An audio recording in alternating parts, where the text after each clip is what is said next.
Hello, everybody. This is Love from Above with your Sibling Spirit Guides. I'm Maureen, and this is my brother. Hey Maureen, hey everyone, this is Brian. We're so happy to be here. If you can believe it, on this podcast, we share channelings we receive from star beings, ascended masters, mythical beings who really exist, and occasionally our ancestors. And today's topic is all about the ego. Practices to quell your egoic thoughts, how the egoic mind came into being, and a life-changing message for me. Brian, the ego is so happy. All it wants to talk about is me, me, me, me, me. Yeah, that's very true. So yeah, it should be a good one. Yeah. I thought we should begin by like what you think of the ego. My definition would be based on the book from Michael Singer, Untethered Soul. And that there's a part of us that's a divine spark, and the ego is the mind that just is constantly loves to categorize and judge and put people into categories, events into categories, and it's that mind that is constantly running. What would you define the ego as, brother? Yeah, it's funny because I was just reading a book about that and it does have a definition of it. But the one thing is it's like although we want to rise above it is like necessary for a number of different reasons. And it's um in one thing I didn't realize, I thought it is in this book that I'm reading, it's called Allow Your Soul to Lead. And in it, it talks about how, you know, w when you resist your ego's participation, you are resisting an element of communication with your soul. And that, like the ego is part of your soul, essentially. So, love and appreciate as your soul does, which was a different take on it for me. I was like you, I was trying to think, oh, ego is bad, but again, nothing is necessarily bad in this life, right? It's a necessary part of life. Right. So let's just go in with the channelings. I thought this was super interesting. This was from July 17th of last year, and it was from our friends, the Watchers. And they said, why is there a battle between light and dark?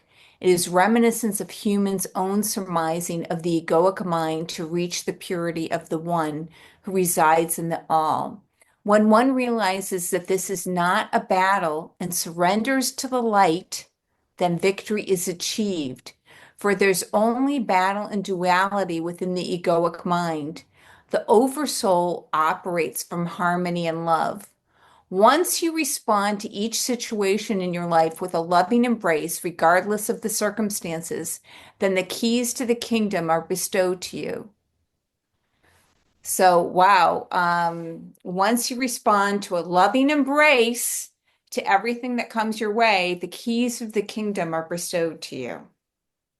That's a beautiful thought. Definitely. Yeah.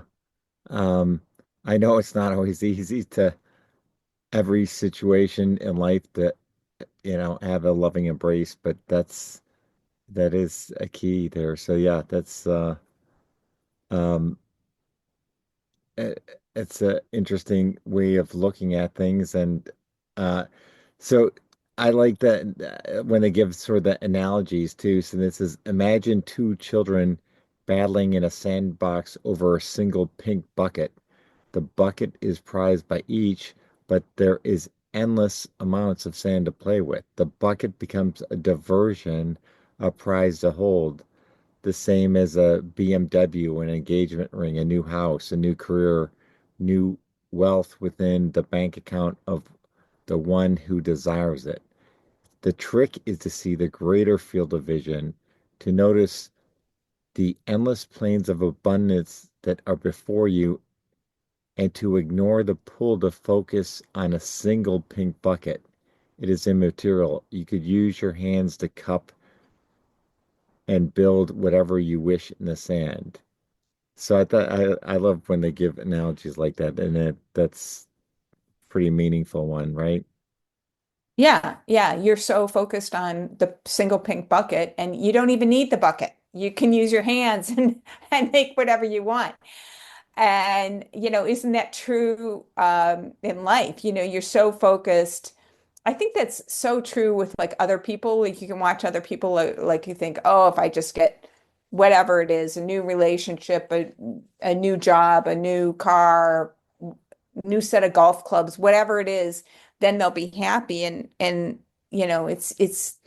it's focusing on the pink bucket, which doesn't really matter. So, and I think that's a beautiful thing about this time right now, too, brother, is people are really awakening and focusing on what's important. Don't you agree? Yeah, totally. Um, so yeah, I think you see more and more of that, and people aren't. Yeah, it's hard sometimes hard to see, but yeah, there is just such more focus on what's important and not, the material side of things. So yeah. So then they go on, and this is really interesting. So this is kind of like, where does this egoic mind come from? And they go on to the history of this, which I don't know that I've ever seen this before, brother. They said the duality expressed in the earthly realm was first exhibited in the royals we assigned to unify the earthly beings. The task given to these rulers was simple, to remain as a conduit between the Anunkai and the lower humans. However, for the battle for the pink bucket began. These were occurrences we did not foresee in our models. However, the repetition of the same actions where those in power took more for themselves, repeated again and again, regardless of the interventions we tried. In this way, the egoic mind of the human expanded. It's like any muscle that is used and develops a greater aptitude. Our dismay was profound, but there was nothing for us to do. To intervene would disrupt the planes of existence. We watched as what we planned to be universal, harmonious existence diluted into something we had not anticipated. The lessons now come full circle as those who awake see the futility of paying attention to what does not matter. Wow. Yeah. Can't believe that, right, brother? Yeah. That is really, really interesting. I love how, it's so it says these occurrences we did not foresee in our models. So they have, some way of modeling how they think things are going, then that just didn't happen. And they tried to, you know, course correct, and of course, the ego had nothing to do with that. So it is interesting to see how, current life is not as it was intended from those above. And this is what we've evolved into, sort of. Very interesting. Well, it's like they're adapting to life just as we are. That's something that I always notice traveling the world. Like I can do all the planning and I want, but when I get to the place, like it's most often really different from what I envisioned. And the same thing, like they did all their models and no one foresaw that the royals would, take more power for themselves and prize that pink bucket. And yeah. So that's just fascinating to me. It's just really, really fascinating. I love all this behind the scenes kind of information that we get, right, Oh Brian? yeah. Yeah, it is very interesting to get this type of information, and again to share it with all of you. So hopefully you appreciate it as much as we are. Yeah. So my next topic was I can't believe I waited this long. This was on October 4th, 2024. But this was really a life-changing channeling session for me. And before this happened, like I was constantly thinking of like the ego and like the divine spark as those being like really separate and like trying to like connect to that divine part of myself and like kind of quell the egoic thoughts. And so it's one of these rare opportunities. We do not get these often, right, Brian? Where, we're allowed a question. And I was allowed a question, and I said, I asked to arise above the egoic mind. And they said, your wish is if a legless man wanted to complete a marathon, which first I have to interject, anyone can compete a marathon. But anyway, they go on to say, the egoic mind, as you so deem, the stream of consciousness that courses through one's being, is an important part of your being. The one creator would never instill anything without immense importance and value within your being. The egoic mind serves an important function that you may not realize. You could not exist without the egoic mind's constant actions that are taken on your behalf. Wishing it to be gone is an unwise action.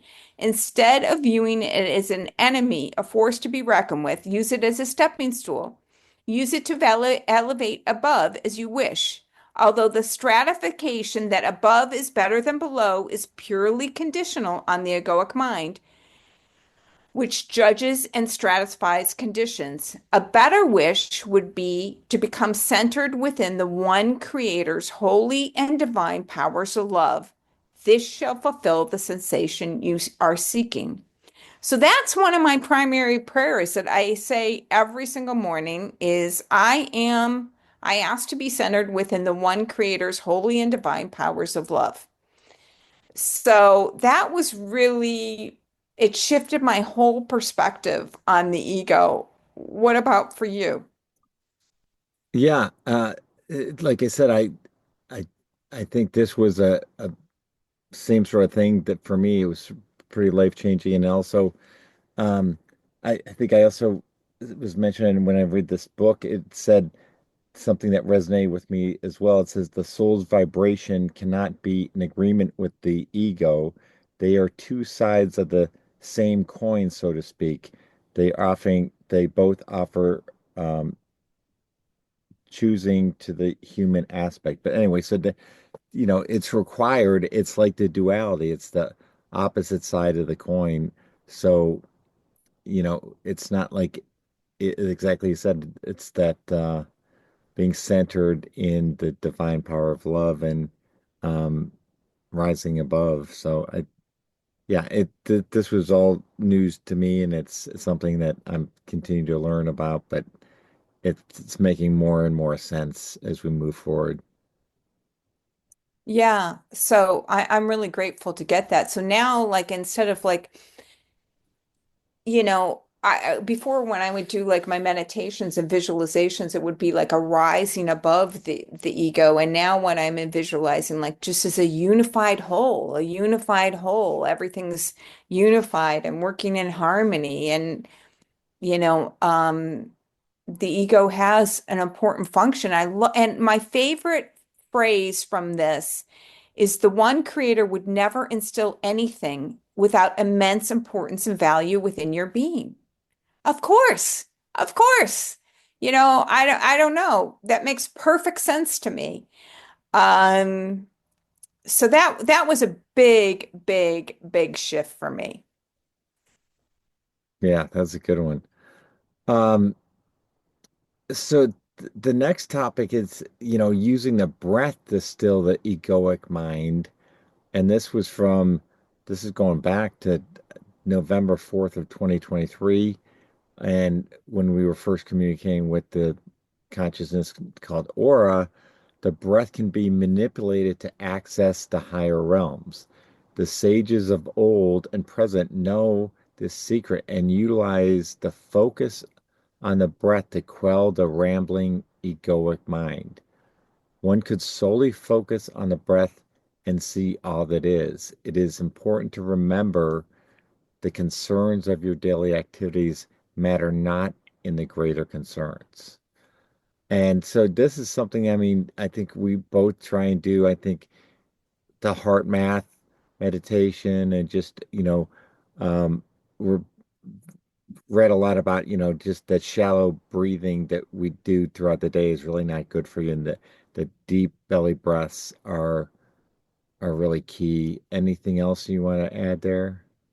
Yeah, I mean, who's the guy, the Iceman, who focuses on the breath and Wim, plunges? what's his name? Wim, Wim Hof. Yeah. Wim, yeah. So yeah, Wim Hof. There's Wim Hof, and my son is passed along a great meditation for me on YouTube called Quantum Breathing, the quantum breath, and I do that a lot. But and I know you have different breaths, but honestly, I probably started working with the breath when I started doing yoga like 30 years ago. So the ancient yogis knew this. So this is probably not anything new to you, but just another interesting information. And then we got another message about the breath from the angels of September 24th of 2024.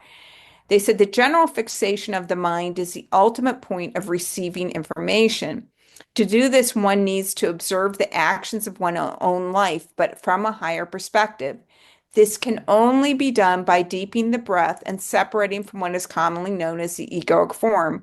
Although we bemoan the separations between the higher self and the primitive self, for in actuality, there is only one. So that's interesting. It's kind of repeating what that message that we got in October, um, that there is no separation between the higher and the primitive self. But so just another reminder to deepen the breath and to remember to breathe. Yeah. And yeah, I mean, anytime I try and do that, so like yeah, there's a bunch of different breathing techniques, but the one that a lot of times, if I'm feeling stressed, you just do the 4-7-8, and that's like in for 4 seconds, hold for seven, and release for eight. And I don't know what about it, but it just does definitely relax me and then put me in a better spot. So if I'm ever, you know, so it's I find it very helpful, but the breath, as we know, is really important. Breathing deep belly breaths throughout the day is really important. Yeah, I'll have to try that. I was actually trying to remember. I was feeling stress and I was like, "Oh, what is Brian's magic formula?" And I couldn't remember, but I'm gonna have to write that down, 478, and try it. And but yeah, it's being conscious of your breath throughout the day so that you're not shallow breathing. Um, and especially if this is the way for us to receive information. And this was another really important channeling session for me on April 8th of this year from our good friend Thoth. Brian, do you want to go into this one? Yes. So it begins that the connection that you form with all those that reside within your aura is an important milestone. To realize that you alone don't produce the show, that there are many beings who work on your behalf to bring forth the delight reality that you are pleasantly experiencing.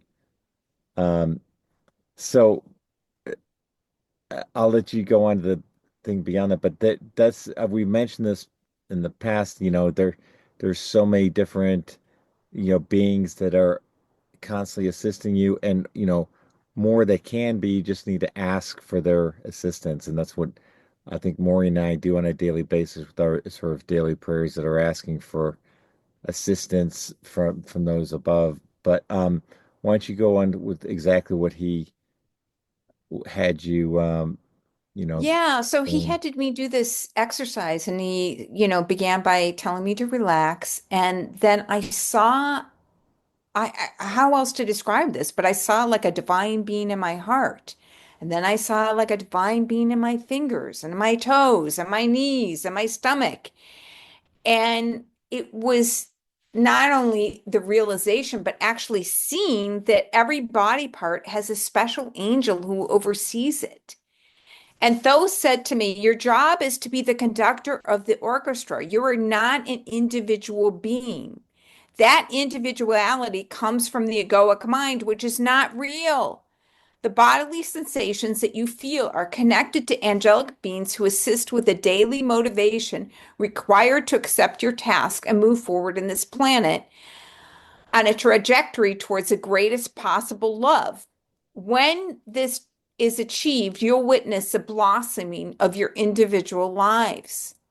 So, Brian, I mean, who knew that your fingers had angels, that your toes had angels? And but I do say that Dolores Cannon, I think she was the one who said that like every organ within our body has, is like a living separate being.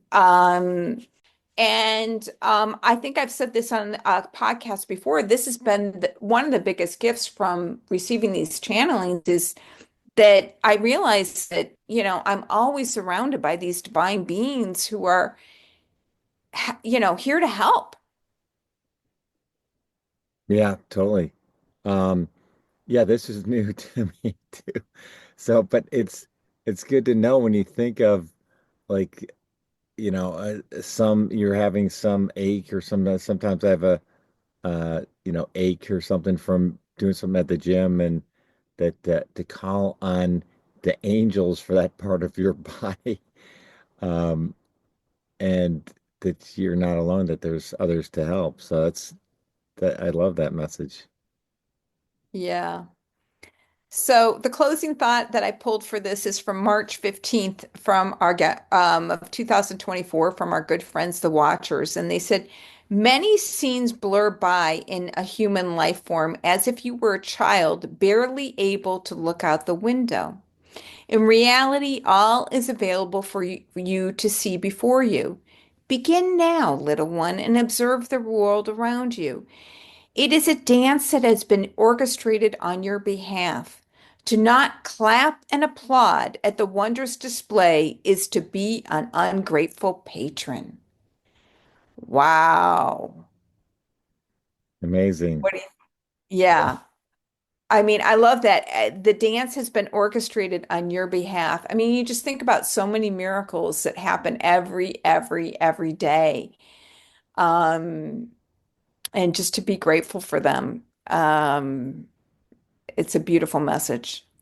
Yep. Yeah, it totally is. And it is amazing when you think about, yeah, everything that is being orchestrated so you just, meet that exact person that you're supposed to meet or, whatever happens in your day is it's not random, it's been orchestrated to happen in that way. So, um, that's a great message. Yeah. Any final thoughts, brother? No, I think this was really enjoyed this as always. We'll talk to y'all next time.